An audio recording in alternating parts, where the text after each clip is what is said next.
Nous allons nous intéresser à la façon dont certains insectes se développent et on va prendre l'exemple du moustique. Donc on a vu dans cette vidéo que d'abord il y a l'adulte moustique. Donc un adulte, sa définition, c'est un animal qui est capable de se reproduire. Dans l'exemple du moustique, c'est la femelle qui pique l'humain pour prendre son sang afin de nourrir ses œufs. Ensuite, elle pond ses œufs, donc on a d'autres individus, donc c'est le premier stade de développement du moustique. Elle les pond dans l'eau. On peut voir la taille à peu près d'un œuf, puisque si cette échelle nous dit que c'est 1 mm, alors la taille d'un œuf est donc inférieure à 1 mm. Donc les œufs de moustique sont plus petits que 1 mm. De ces œufs sortent des larves, toujours dans l'eau, et la définition d'une larve, c'est que justement l'animal est très différent de l'adulte, ce qui n'est pas le cas pour d'autres espèces comme les reptiles ou les mammifères, comme l'humain, où le jeune est très semblable à l'adulte. On peut le reconnaître. Ici, la larve, on ne peut pas la reconnaître. Ensuite, la larve se transforme en nymphe, c'est le troisième stade de développement. Vous voyez que par rapport à l'échelle, la larve est plus grande que 1 mm.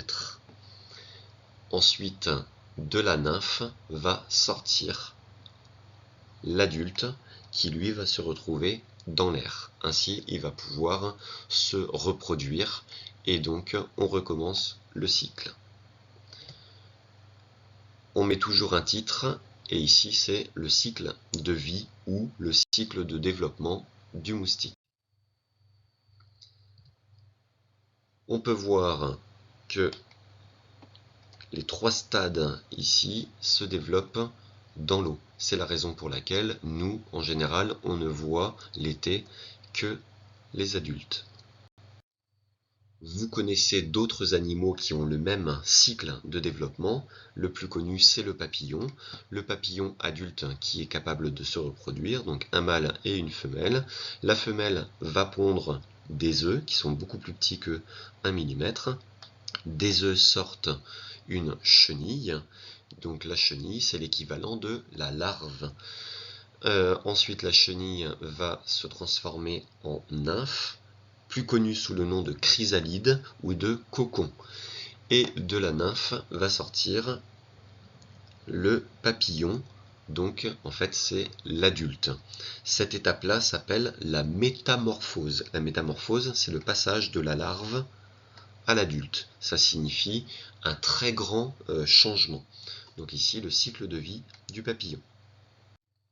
Un autre exemple que vous connaissez peut-être, c'est celui de la mouche. Tout le monde connaît la mouche adulte qui est capable de se reproduire. Donc pareil, un mâle et une femelle. La femelle va pondre des œufs très petits et des œufs vont sortir des larves. Et en fait, la larve de la mouche, ce sont les fameux asticots que l'on prend pour aller à la pêche, par exemple. Les asticots vont se transformer en nymphes, et chez la mouche, la nymphe s'appelle la pupe. Et de la nymphe va sortir la mouche qui est adulte.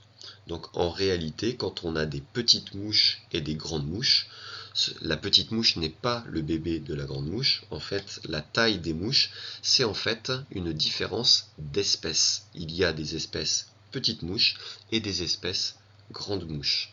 Donc là, on a le cycle de vie de la mouche. Voici d'autres exemples qui sont concernés aussi par les stades différents de développement. Des exemples d'insectes sur votre gauche, et à droite j'ai mis un exemple qui ne concerne pas les insectes, notamment les grenouilles, dont la larve est plus connue sous le nom de tétard. Et enfin, voici la leçon qui concerne ce cours. À bientôt!